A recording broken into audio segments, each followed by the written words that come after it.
ഇതിനകത്ത് ആദ്യം അദ്ദേഹം ഈ ചർച്ചയുമായി പുലബന്ധം പോലും ഇല്ലാത്ത ഒരാളെ ഇതിനകത്ത് പരാമർശിച്ചു.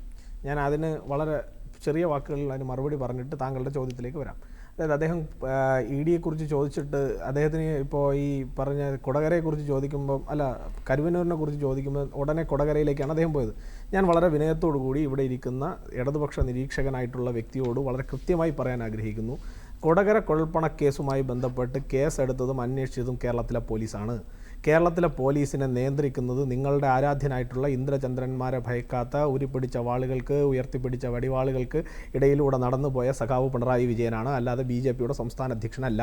അങ്ങനെയുള്ള പിണറായി വിജയൻ പോലീസ് മന്ത്രിയായിരിക്കുമ്പോൾ ഈ കേസിൽ സോളിഡായി തെളിവുണ്ട് എന്ന് താങ്കൾ തന്നെ പറയുന്നുണ്ടെങ്കിൽ ആ തെളിവുണ്ടായിട്ട് പോലും കൃത്യമായ അന്വേഷണം നടത്തി കേസ് തെളിയിക്കാൻ കഴിയാത്ത ആളാണ് സഖാവ് പിണറായി വിജയനും പിണറായി വിജയൻ്റെ കീഴിലുള്ള ആഭ്യന്തര വകുപ്പ് മന്ത്രിയെങ്കിലും നേരത്തെ നിങ്ങളുടെ പഴയ സഖാവായിരുന്ന PV അൻവർ പറഞ്ഞതുപോലെ ഒരു ചായക്കട ഇട്ടാൽ ചായക്കട നടത്താൻ പോലും കെൽപ്പില്ലാത്തവനാണ് നിങ്ങളുടെ പിണറായി വിജയൻ സഖാവെങ്കിൽ ആ പണി മതിയാക്കിയിട്ട് വീട്ടിൽ പോയിരിക്കാൻ താങ്കൾ കാണുമ്പോൾ ഒന്ന് ഉപദേശിച്ചാൽ നന്നായിരിക്കും. ഇതാണ് എനിക്ക് ആ വിഷയത്തിൽ പറയാനുള്ളത്. കാരണം കേസെടുത്തതും അന്വേഷിച്ചതും പോലീസ്. ഇനി ഞാൻ പോയി നാളെ രാവിലെ കുറ്റപത്രം കൊടുത്ത് അയാളെ പിടിച്ച് ജയിലിലാക്കണമെന്ന് പറയുമ്പോഴാണ് പുള്ളി പറയുന്നത്.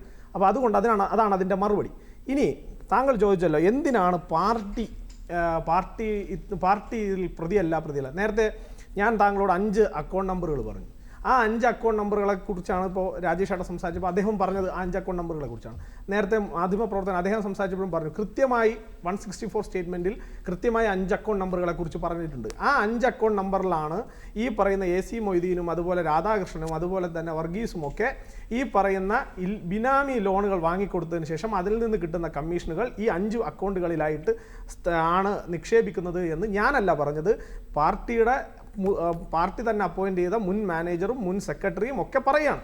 അത് എന്നോടല്ല പറഞ്ഞത്, ED-യോടല്ല പറഞ്ഞത്, അത് പറഞ്ഞത് ബഹുമാനപ്പെട്ട കോടതിയിലെ മജിസ്ട്രേറ്റിനോട് നേരിട്ടാണ് പറഞ്ഞത്. അങ്ങനെ പറഞ്ഞ കേസാണ് ഈ കേസ്. ഇനി ഈ കേസിനകത്തുള്ള പ്രധാനപ്പെട്ട പ്രശ്നം എന്താ? ഈ കേസിൻ്റെ നാൾ വഴിയിൽ നേരത്തെ പറഞ്ഞല്ലോ ഒരുപാട് ചരിത്രം CPM-ന് പറയാനുണ്ട്. CPM-ൻ്റെ ഈ ചരിത്രമൊക്കെ കേരളത്തിലെ ജനങ്ങൾ ഒരുപാട് കണ്ടതാണ്. നിങ്ങൾക്ക് ആടിനെ പട്ടിയാക്കാൻ പ്രത്യേകതര കഴിവുണ്ട് എന്ന് ഞങ്ങൾക്ക് എല്ലാവർക്കും അറിയാം. അതിനേക്കാൾ നന്നായി ഇന്ന് കേരളത്തിലെ ജനങ്ങൾക്കറിയാം. ആ പണി ഇനി കേരളത്തിനകത്ത് വേകാൻ വേണ്ടി പോകുന്നില്ല എന്ന് ഇടതുപക്ഷത്തിൻ്റെ ബഹുമാനപ്പെട്ട പ്രതിനിധി മനസ്സിലാക്കുന്നത് നന്നായിരിക്കും. കാരണം ഇതിനകത്ത് ആദ്യത്തെ പ്രശ്നം എവിടെ നിന്നാണ് തുടരുന്നത്? അതായത് നിങ്ങൾ നോക്കൂ, ഒരു ബാങ്കിനകത്ത് ഒരു സഹകരണ പ്രസ്ഥാനങ്ങൾ ഈ നാട്ടിലെ സാധാരണപ്പെട്ട ആളുകൾക്ക്, ഈ നാട്ടിലെ കർഷക തൊഴിലാളിക്ക്, ഈ നാട്ടിലെ പാവപ്പെട്ടവന്, ഈ നാട്ടിലെ നിത്യവൃത്തിക്ക് ബുദ്ധിമുട്ടുന്ന ആളുകൾക്ക് ചെറിയ കൈസഹായങ്ങൾ പോലെ സഹായിച്ച് അവൻ്റെ ഉന്നമനത്തിലൂടെ പരസ്പര സഹകരണത്തിലൂടെ വളർത്തിക്കൊണ്ടുവരുന്ന സഹകരണ പ്രസ്ഥാനങ്ങൾ.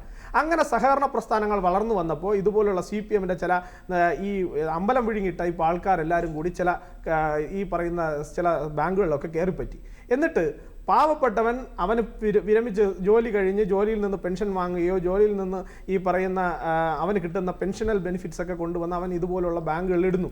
നിങ്ങൾ നോക്കൂ, 30 ലക്ഷം രൂപ ഈ പറയുന്ന കരുവന്നൂർ ബാങ്കിനകത്ത് നിക്ഷേപിച്ചിട്ട് തനിക്കും തൻ്റെ ഭാര്യയ്ക്കും ചികിത്സാ ചെലവിന് പൈസ ചോദിക്കാൻ ചെന്നപ്പോൾ അവിടുത്തെ CPM-ൻ്റെ പ്രധാനപ്പെട്ട ഒരു നേതാവ് പട്ടിയെ ആട്ടി ഇറക്കി വിടും പോലെ എന്നെ ഇറക്കി വിട്ടു എന്ന് പറഞ്ഞത് BJP-ക്കാരല്ല. അത് പറഞ്ഞത് BJP-യോ BJP-യുടെ ഗവൺമെൻറ്റോ BJP പറഞ്ഞ ഏതെങ്കിലും ഒരാളല്ല പറഞ്ഞത്. അത് പറഞ്ഞത് കരുവന്നൂർ ബാങ്കിൽ 30 ലക്ഷം രൂപ ഡെപ്പോസിറ്റ് ചെയ്തിരിക്കുന്ന CPM-കാരൻ. അതേ നെഞ്ചുപൊട്ടി പറയാണ് എൻ്റെ ഭാര്യയുടെ ചികിത്സയ്ക്ക് വേണ്ടിയിട്ടാണ് എന്ന് നെഞ്ചുപൊട്ടി ഇവിടുത്തെ മാധ്യമങ്ങളുടെ മുൻപാകെ പറഞ്ഞത് BJP-യുടെ തിരക്കഥയാണോ? നരേന്ദ്രമോദിയുടെ തിരക്കഥയാണോ? ഇവിടുത്തെ സാധാരണക്കാരൻ അവൻ്റെ നിത്യവൃത്തിക്ക്, അവൻ്റെ മകളുടെ കല്യാണത്തിന്, അവൻ്റെ മകൻ്റെ പഠിപ്പിന് വേണ്ടിയിട്ട് നിക്ഷേപിച്ച തുക ചോദിക്കാൻ ചെല്ലുമ്പോൾ ആട്ടി ഇറക്കി പട്ടിയെപ്പോലെ പറഞ്ഞു വിടുന്ന CPM-ൻ്റെ നേതാക്കന്മാരുടെ മുൻപിൽ ഓച്ചാനിച്ച് നിന്നിട്ട് ചോദിക്കുകയാണ് എൻ്റെ മകൻ്റെ അഡ്മിഷന് വേണ്ടിയിട്ടാണ്, നിങ്ങൾ കുറച്ച് പണം തരണം എന്ന് പറഞ്ഞ് കെഞ്ചുന്ന രീതിയിലേക്ക് ഇവിടുത്തെ ഈ പറയുന്ന സഹകാരികളെ മാറ്റിയെടുത്തത് BJP-ആണോ? BJP പറഞ്ഞ രാഷ്ട്രീയമാണോ? BJP-യുടെ ഏതെങ്കിലും ഒരു നേതാവാണോ? അല്ല, നിങ്ങളാണ് മിസ്റ്റർ. നിങ്ങളുടെ പാർട്ടിയാണ്. നിങ്ങളുടെ പാർട്ടി നിയമിച്ചിട്ടുള്ള പാർട്ടിയുടെ സബ് കമ്മിറ്റിയും പാർട്ടിയുടെ പാർലമെന്ററി പാർട്ടി കമ്മിറ്റി. എനിക്ക് ഇപ്പോഴും മനസ്സിലാവുന്നില്ല എന്തിനാണ് കരുവന്നൂർ ബാങ്കിനകത്ത് പാർട്ടിയുടെ പാർലമെന്ററി ഫ്രാക്ഷൻ? എന്താണ് പാർട്ടി ഉദ്ദേശിക്കുന്നത്? എന്താണ് അവിടെ അത്രയും വലിയ രഹസ്യ സ്വഭാവത്തിൽ 2 പേരെ ഈ പറയുന്ന ജൂറിസ്ഡിക്ഷനിലുള്ള LC മെമ്പർമാരെയും LC സെക്രട്ടറിമാരെയും ഏരിയ സെക്രട്ടറിമാരെയും ഏരിയ കമ്മിറ്റി അംഗങ്ങളെയും ഒക്കെ ഉൾപ്പെടുത്തിക്കൊണ്ട് ഇങ്ങനെ ഒരു പാർട്ടി ഫ്രാക്ഷൻ ഉണ്ടാക്കേണ്ടതിന്റെ ആവശ്യകത എന്താണ്? ഇതിനൊന്നും CPM-ന് മറുപടിയില്ല. CPM-ന് 5 അക്കൗണ്ട് എന്തിനാണ് തുടങ്ങിയത്? ആ അക്കൗണ്ടിലേക്ക് വന്ന ലക്ഷങ്ങൾ എവിടെ നിന്ന്? ഞാൻ ചോദിച്ചില്ലേ, സൊവിനീർ കമ്മിറ്റിക്ക് വരെ അക്കൗണ്ട് ഉണ്ടാക്കിയിട്ട് ലക്ഷങ്ങൾ വരികയാണ്. ഈ ലക്ഷങ്ങൾ ആർക്കു വേണ്ടി? ഇത് എന്തിനു വേണ്ടി ഉപയോഗിച്ചു, ഇത് CPM-ഉമായിട്ടുള്ള ബന്ധമെന്ത് വിശദീകരിക്കാൻ പാർട്ടിക്ക് സാധിക്കില്ല. തൊട്ടപ്പുറത്ത് ഇപ്പൊ പെൻഷനെ കുറിച്ച് പറഞ്ഞു, അദ്ദേഹം പറഞ്ഞു AC മൊയ്തീന്റെ വീട്ടിൽ ചെന്നപ്പോൾ പെൻഷൻ കിട്ടിയ എനിക്ക് മനസ്സിലാവാത്തത് CPM-ന്റെ നേതാക്കന്മാർക്ക്, അത് മുഖ്യമന്ത്രി ആയാലും ശരി AC മൊയ്തീൻ ആയാലും ശരി, ഇവരുടെ ഭാര്യമാർക്ക് മാത്രമാണ് ഇത്ര ലക്ഷക്കണക്കിന് രൂപയുടെ പെൻഷൻ ഉള്ളത്. എനിക്ക് വേറെ ഇവിടുത്തെ ഏതെങ്കിലും ഒരു സാധാരണക്കാരന് അങ്ങനെ കിട്ടുന്നതായിട്ട് എനിക്കറിയില്ല. കാരണം മുഖ്യമന്ത്രിയുടെ മകൾ എക്സാലോജി കമ്പനി തുടങ്ങിയത് എവിടെ നിന്ന് ചോദിച്ചാൽ മുഖ്യമന്ത്രി പറയും അതെന്റെ ഭാര്യയുടെ പെൻഷനിൽ നിന്ന്. AC മൊയ്തീന്റെ കയ്യിൽ നിന്ന് ലക്ഷങ്ങൾ കിട്ടിയാൽ AC മൊയ്തീൻ പറയും അതെന്റെ ഭാര്യയുടെ പെൻഷൻ. എങ്ങനെയാണ് ഇത്രയധികം പെൻഷൻ? എനിക്ക് ഞാൻ എന്റെ പോയിന്റ് ഒന്ന് ക്ലാരിറ്റി വരുത്തി കൂടാ. അതായത് ഇതിൽ നിന്ന് വളരെ ആസൂത്രിതമായി ഒരു കുറുവാ സംഘങ്ങളൊക്കെ വീട്ടിൽ കയറി കഴിഞ്ഞാൽ കവർച്ച നടത്തി അവിടുത്തെ വീട്ടുകാരെയും കൊന്ന് ആ വീട് ആകെ ഡിസോർഡർ ആക്കി ഇട്ടിട്ട് പോകുന്നത് പോലെ കേരളത്തിനകത്ത് ഈ പറയുന്ന സഹകരണ മേഖലക്കകത്ത് ബാധിച്ചിരിക്കുന്ന കുറുവാ സംഘങ്ങളായി കേരളത്തിലെ CPM മാറുക.